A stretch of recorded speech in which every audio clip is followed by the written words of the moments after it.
Ha pasado más de un año desde las protestas que nuevamente colocaron a Colombia en el ojo de la esfera internacional, dejando consigo desde la parte civil 80 muertos, más de 1.200 heridos y desde el gobierno 3 policías muertos y 1.083 heridos. Incluso, solo comparando ambas cifras, se denota una desproporcionalidad muy grande. Por esto, es importante escuchar una opinión desde el pueblo mismo, oprimido por el Estado. Una segunda opinión desde la lupa gubernamental, con las élites políticas amenazadas por el fervor de las protestas. Y, finalmente, una perspectiva académica, pasando de la teoría a la práctica del derecho de protesta. ¿Por qué protestas como las del paro nacional de 2021 suelen desembocar en episodios de violencia?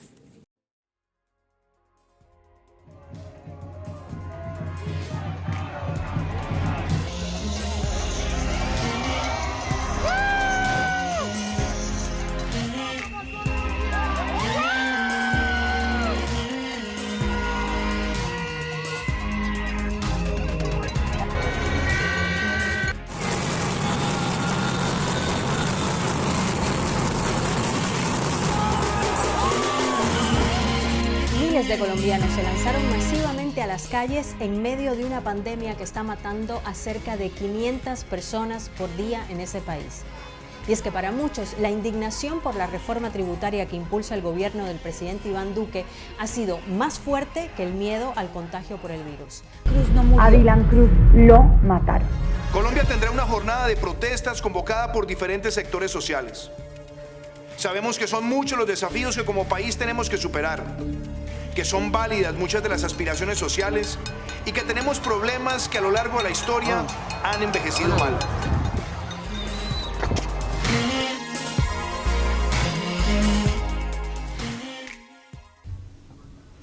Para entender cómo se entrelaza el poder en la relación Estado-Pueblo en el contexto de los estados modernos, para así generar un desarrollo de la identidad nacional.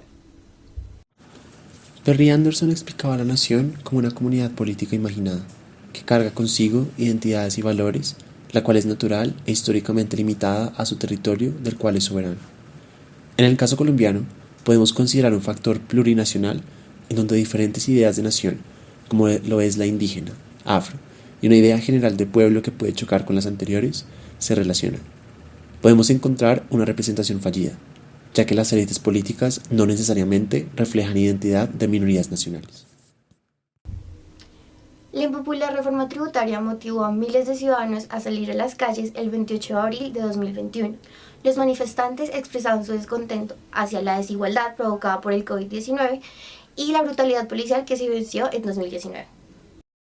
Mi nombre es Laura Manuela Ramírez, estudio Relaciones Internacionales y Filosofía en la Universidad del Rosario. Actualmente tengo 20 años y en el paro de 2021 participé activamente trabajando y colaborando con medios de comunicación independientes como Primera Línea Col y La Oreja Roja. Por la reforma tributaria, pero había más razones de fondo como el proceso de paz, la desconfianza en las instituciones, la desigualdad, la pobreza, el desempleo. Mi nombre es Néstor Leonardo Díaz León. En la actualidad soy oficial en uso de Buen Retiro del Ejército Nacional. Mi edad es de 50 años y pertenecí a la fuerza durante 28 años. Realmente el paro fue una estrategia política. Más que todo, esto se conllevó por utilizar una estrategia con otros fines que realmente no fue la reforma tributaria, porque al retirarse la reforma tributaria, el país se incendió y creció lo que fue este paro nacional. Por medio de este documental queremos plantear que la violencia continúa siendo un medio por el cual el Estado logra garantizar la obediencia del pueblo y destruir poderes alternativos que lo amenacen. Así como lo dice Hannah Arendt, uniendo el concepto de poder al pueblo mismo. por lo que el Estado busca disminuir el campo de acción de este. Descontento, desigualdad. Fue una reacción acelerada y una reacción errónea. O sea, las manifestaciones son un derecho adquirido, pero nuestros derechos no pueden llegar a violar a los de los demás. O sea, a veces vivimos en una burbuja donde no nos damos cuenta de esas problemáticas. Porque realmente la reforma tributaria no fue el punto en sí a tratar. Esa fue la fachada de determinados grupos políticos y llamemos personas terroristas. Como han venido las investigaciones, se ven dineros que ingresaron de Venezuela, dineros que ingresaron de Rusia para este tipo de desmanes y hacerlo ver como que otros grupos políticos no han podido manejarlo. Lo que pasa es que manejar un país no es fácil. Todos empezamos a marchar por la reforma tributaria, pero en esas marchas mataban a mi compañero, entonces ya no marchaba solo por la reforma tributaria, sino porque mataron a mi compañero.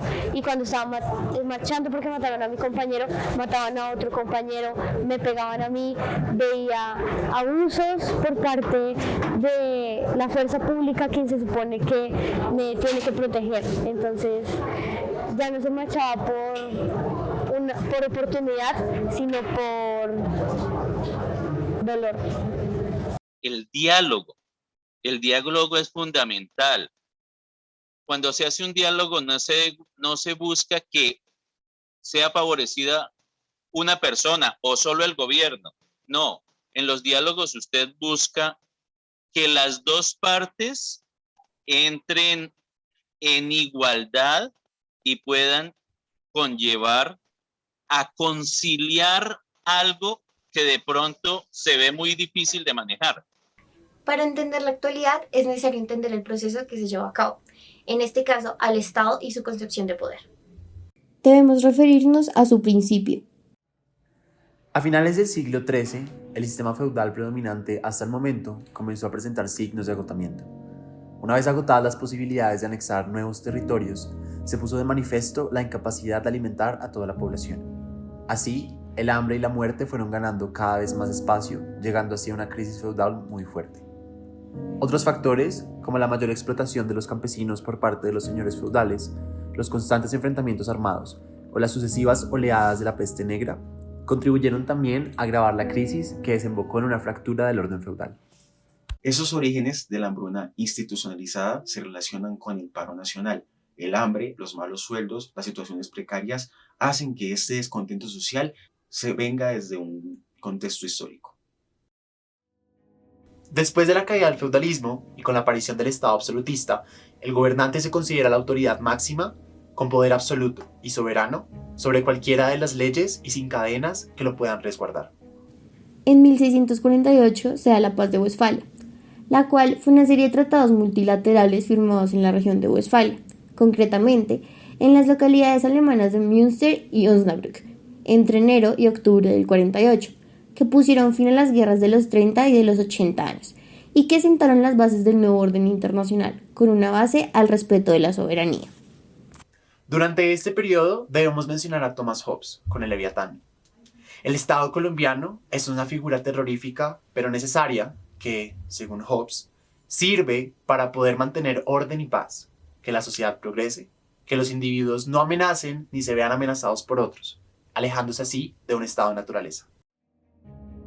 El proceso de colonialismo exporta la forma de organización política europea a la región, es decir, la de los estados. El ideal fue empezar un proceso de acoplar el estado a las realidades latinoamericanas. Pero, como lo menciona Centeno, los estados latinoamericanos han fracasado en sus procesos de formación y consolidación. Tampoco han logrado alcanzar la autonomía institucional. Ahora bien, el proceso de independencia prometió la liberación política y social de la opresión por parte de las potencias europeas. Sin embargo, también trajo consecuencias que fragmentaron la región, como la falta de identidad colectiva, los conflictos internos a raíz de los intereses particulares de las élites y los conflictos territoriales en cuestión de límites. Ahora bien, el Estado colombiano explota y exprime a las regiones periféricas, causando que éstas queden devastadas. Siendo así, ¿será correcto preguntarnos si nos vemos dentro de un colonialismo interno? Con la llegada de la Revolución Francesa, que logró la abolición de la monarquía absoluta y la proclamación de la República, logró también eliminar las bases económicas y sociales del antiguo régimen. Empezó una ola independentista por todo el mundo. Incluso así, estos procesos de la voz del pueblo, que intentan tumbar e ir en contra de acciones del Estado que no les parecen correctas, esto que llamaba desobediencia civil Henry David Thoreau, se vio durante las intenciones iniciales del paro de 2021 para tumbar la reforma tributaria.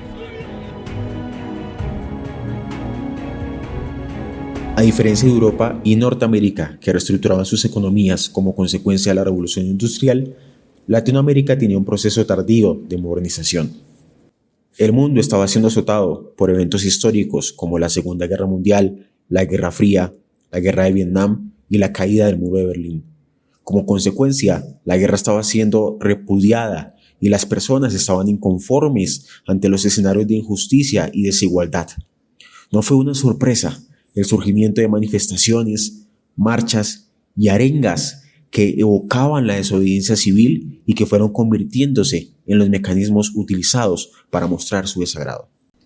Además, las consecuencias de estos hechos históricos permitieron evidenciar las fallas sistemáticas de los estados. Por ejemplo, la incapacidad de proporcionar servicios sociales de calidad, al igual que su acceso pleno y cobertura. El proceso de conformación de la República de Colombia ha sido históricamente muy sangriento y predomina la división. Es por lo anterior que siempre ha habido una desconexión en la nación desde sus inicios, y en la actualidad esto no ha sido la excepción. El Estado y el pueblo parece que cada vez están más alejados, formando así un ciclo sin fin que nadie sabe cuándo terminará. Esto fue muy marcado para finales de los 80. Como consecuencia del narcotráfico, las guerrillas, la delincuencia común y la violencia partidista, surge un movimiento llamado Movimiento Todavía Podemos Salvar a Colombia, y hace un derecho de petición para tener elecciones y saber la cantidad de colombianos que querían una Asamblea Nacional Constituyente. Esto se conoció como la séptima papeleta. Aquí nace la Constitución vigente. El paro nacional fue el levantamiento del pueblo contra lo que consideró un mal gobierno.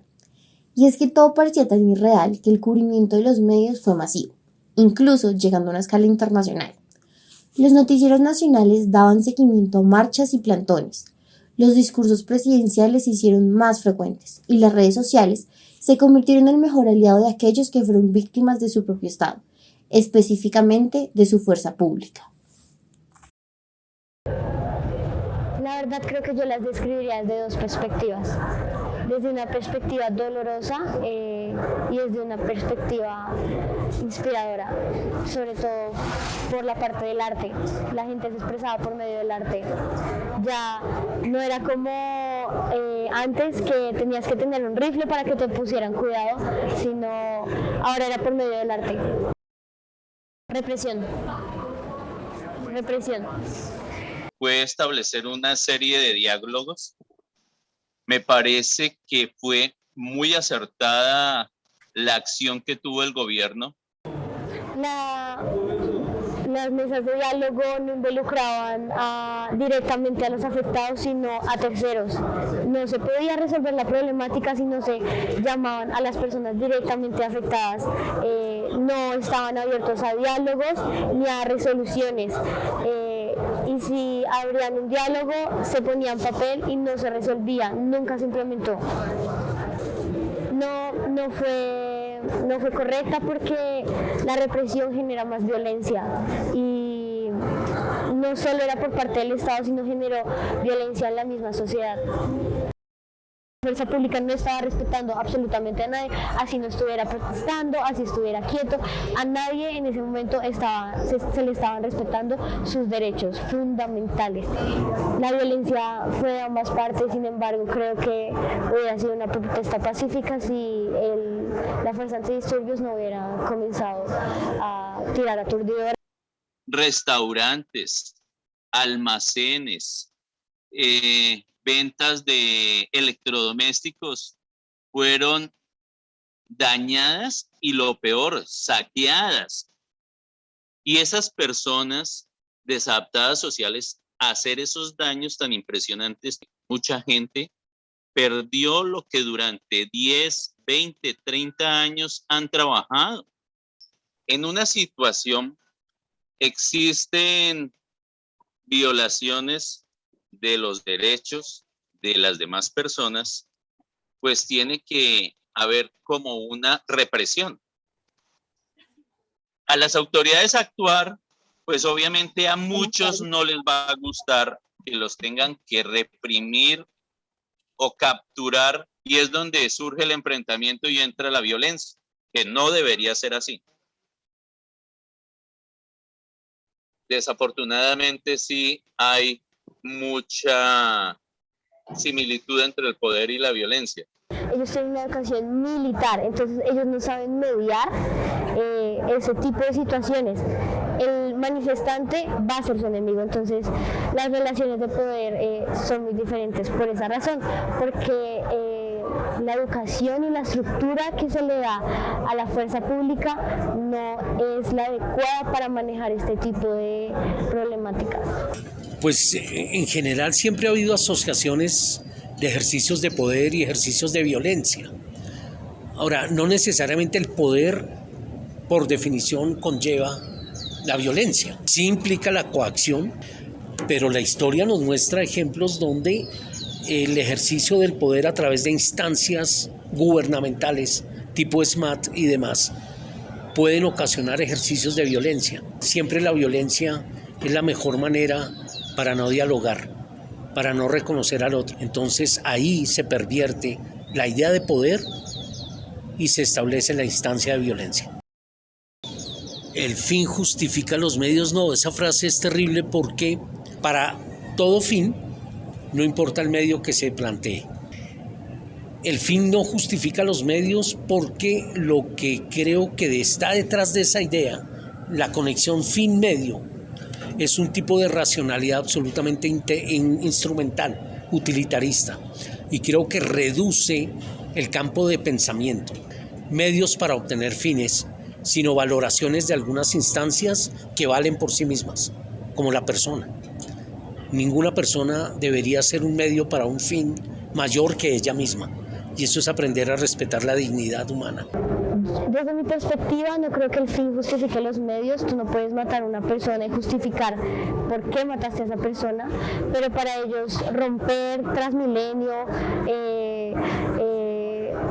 dañar instituciones del Estado, se justificaba porque daba visibilidad. O sea, si tú marchabas, cantabas arengas, pintabas murales grandes, era hermoso y visibilizaba, y claro que sí, se daba cuenta de la situación social que se veía en Colombia, porque eso se viralizó en todo el mundo. Pero ¿qué hacía el Estado? Nada. El poder estaba en las calles y la violencia golpeaba a los ciudadanos. Y decidimos esto al relacionarlo con Hannah Arendt y su definición sobre esos conceptos. El poder entendiéndose como la capacidad de actuar concertadamente, es decir, obtener el respaldo de las personas. La violencia como instrumento que permite lograr un fin, en este caso, la fuerza pública reprime las manifestaciones para que las calles volvieran a estar en orden. Los derechos humanos se vieron vulnerados, así lo arroja el informe defensorial Visita, Comisión Interamericana de Derechos Humanos Colombia, Protesta Social Abril-Junio 2021 de la Defensoría del Pueblo, quien recibió 417 quejas por presuntas vulneraciones a los derechos humanos en el marco de las manifestaciones sociales. En cuanto a estos, se contabilizan 584 presuntas violaciones a los derechos humanos, donde 224 corresponden al derecho a la integridad personal, y en 181 casos se hace referencia a la fuerza pública. además de otras conductas como la privación arbitraria de la vida y ejecuciones extrajudiciales, las amenazas de muerte, las cuales son 51 de las 79 quejas. Por otro lado, la Policía Nacional, en voz del coronel retirado Jaime Moreno, aseguró que la policía es querida por las personas buenas y odiada por los delincuentes. Del mismo modo, explicaron que los errores de los compañeros que cometen abusos policiales son producidos por el agotamiento. Esto se debe a que tienen turnos de 24 horas. A veces se deben dormir en el piso y no hay suficiente comida. Estos afirman que ser policía no es fácil. Y es ahí cuando se incurren en malas prácticas. El oficial Galvis afirmó que si no hay vínculo de los llamados vándalos con los grupos armados organizados, ¿por qué iban a apoyar la destrucción de un bien público? Esa coordinación solo la hacen con alguien que hace parte de un grupo ilegal, organizado y entrenado. Hemos logrado tener 3 diferentes perspectivas respecto a este tema. Sin embargo, es importante resaltar la posición y opinión que tomarían los grandes pensadores que dedicaron su vida a estudiar este tema. Max Weber nos hubiera mostrado que el Estado es una forma de dominación de unos sobre otros basado en el medio de la coacción legítima. Ese carácter legítimo sería el método perfecto para justificar la relación mando-obediencia que se mantiene a través de los monopolios de violencia física legales. Es así como en un primer momento la respuesta estatal para intentar contrarrestar las protestas y mantener el orden fue el despliegue de policías y militares, considerándose así algo legítimo. También tenemos a Hannah Arendt, la cual nos hubiera dicho que el Estado suele utilizar la violencia como un medio para garantizar la obediencia del pueblo, pero no como un fin en sí mismo. Así que la protesta social evidencia un fuerte patrón de poder, el cual ella entendía como la capacidad humana para actuar concertadamente. Por último, es importante utilizar el pensamiento de Hobbes frente a la relación Estado-pueblo. Él nos diría que en ambos casos se elija al soberano por miedo a la inseguridad entre los mismos electores o por miedo al soberano mismo. Mire, más que eso, la noción para mí determinante de Hannah Arendt es la idea de la política como acción. Y en ese sentido, lo que está subrayando ella es que la política no es un asunto únicamente discursivo. Hay otra dimensión de la acción que tiene que ver con la acción física material expresada, por ejemplo, desde un paro. La política exige compromiso real de acción a través de la palabra, de las propuestas, de las mediaciones. Si no se actúa políticamente, desconocemos nuestra naturaleza humana. Y eso creo que es muy afín con la idea de Hannah Arendt, y es que nos deshumanizamos en tanto no hacemos de lo político, es decir, del trabajo colectivo, una razón de existir. Aún así, es importante recalcar que esos autores vivieron en contextos diferentes a los nuestros, por ejemplo, en materia de derechos humanos. Por todo lo sucedido en el paro 2021, pareciera incluso que el Estado continúa dirigido por principios coactivos. Unos dirán que esto es necesario, mientras que otros recordarán la subsistencia de un Estado social de derecho, un Estado que le sirve a la gente. ¿Será momento de que la gente pare de servirle al Estado?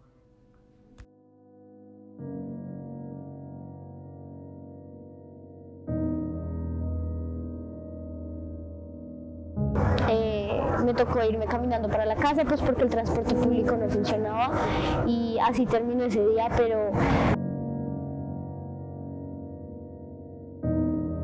Todos tenemos que amar a nuestra patria y seguir las normas y leyes que nos establecen. Si usted no quiere tener problemas, pues no se salga de esas normas. Pero no se llama represión, se trata normas de convivencia, llamémoslo así.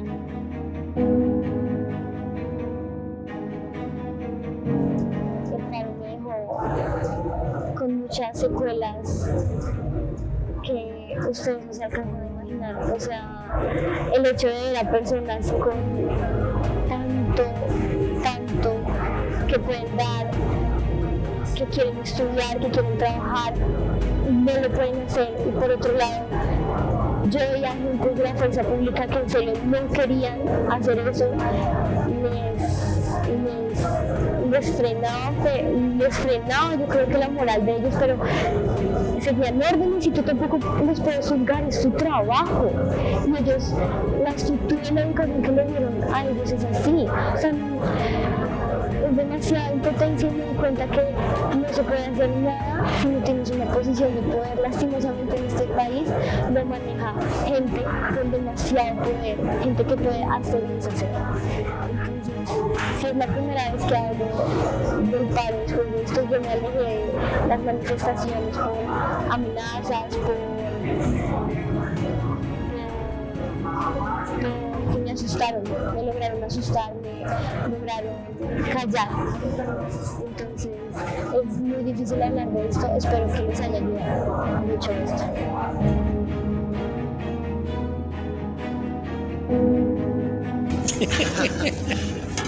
Entonces espera, si quieres esto para acá y lo para acá.